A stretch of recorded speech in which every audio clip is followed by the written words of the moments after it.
శుభోదయం. Global బెతేనియా Calvary ministry తరపున ఈ ఉదయకాల సమయంలో మరొకసారి మీ అందరితో కూడా కలుసుకొని దేవుని యొక్క పరిశుద్ధమైన మాటలు ధ్యానించడానికి దేవుడు నాకు ఇచ్చిన మధురమైన అవకాశాన్ని బట్టి నేను దేవునికి ప్రత్యేకమైన వందనాలు తెలియచేస్తున్నాను. ఈరోజు కూడా పరిశుద్ధమైన వేద గ్రంథంలో నుండి మరొక చక్కటి మాటను చదువుకుందాం.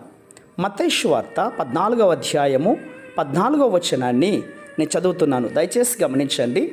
మత్తయి సువార్త 14వ అధ్యాయము 14వ వచనము. ఆయన వచ్చి ఆ గొప్ప సమూహమును చూచి వారి మీద కనికరపడి వారిలో రోగులైన వారిని స్వస్థపరిచెను. దేవునికి మహిమ కలుగునుగాక. అవును ప్రియమైనటువంటి సహోదర సహోదరీయులారా, యేసుక్రీస్తు వారు కనికరముతో చలించిపోయాడని చాలా విషయాలు ఇందులో పరిశుద్ధమైన గ్రంథంలో లిఖించబడ్డాయి. యేసుక్రీస్తు వారు అరణ్యంలోనికి ఏకాంతంగా వెళ్ళినప్పుడు జన సమూహంలో ఆయన వెంట చాలామంది వెళ్ళిపోతుంటారు. ఆయన వెంట గొప్ప సమూహమే వెళ్ళిపోతూ ఉండేది.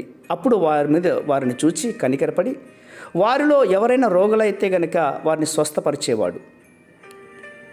ఒకవేళ ఆయన సాక్షాత్తు ఈ మాటలు వింటున్నటువంటి నీవు కూడా ఏదైనా ఆపదలో ఉన్నట్లయితే గనక, అనారోగ్యంలో ఉన్నట్లయితే గనక ఖచ్చితంగా దేవుడు నీ నిమిత్తమై చలించిపోయి నిన్ను స్వస్థపరచడానికి ఆయన ఇష్టపడుతూ ఉంటున్నాడు.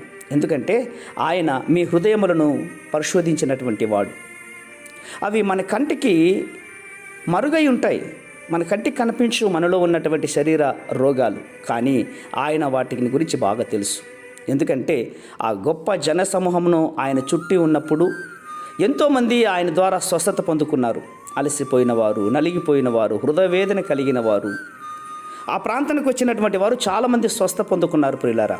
అయితే ఈరోజు ఈ మాట వింటున్న నీవు నిశ్చయముగా యేసుక్రీస్తుని చూడలేవు, కానీ ఆయన అనుభవించే ఆయన అనుగ్రహించే గొప్ప స్వస్థతను మాత్రం పొందుకుంటావు అన్నటువంటి దాంట్లో ఎటువంటి సందేహము నాకు లేదు. ఎందుకంటే మనలో ఉన్నటువంటి కష్టము, సుఖము, దుఃఖము అంతా కూడా ఆయనకు తెలుసు.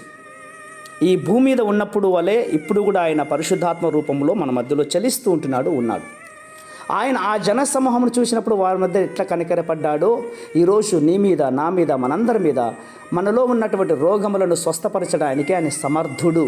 అదే నిన్నటి దినంలో జరిగింది.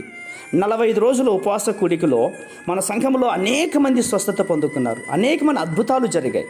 దైవ సేవకుల నోటి ద్వారా వచ్చిన ప్రతి మాట, ప్రవచనములు అన్నీ కూడా నెరవేర్చబడ్డాయి. కారణం ఏంటంటే ఆనాడు ఉన్నటువంటి దేవుణ్ణే ఈనాడు కూడా మనం కొనియాడుతున్నాం. ఆయనలో మార్పు లేనటువంటి వాడు, ఆయన కనికరపడేవాడు.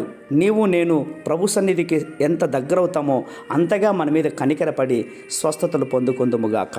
ప్రేమ నమ్మకమైన మా ప్రియ పరలోకపు తండ్రి, ఈ మాటలు వింటున్న బిడ్డలందరికీ నీ ప్రభా, ఏ స్థితిలో ఉన్నా కూడా, ఏ విధమైన పరిస్థితులు ఎదుర్కొంటున్నా కూడా వారికి సంపూర్ణమైన స్వస్థత, విడుదల, సమాధానం దయచేస్తారని శ్వాసంగా నమ్ముచు చిన్న ప్రార్థనను మా రక్షకులను యేసయ్యను బట్టి అడిగి వేడుకు పొందించిన మా తండ్రి. Amen, amen, amen.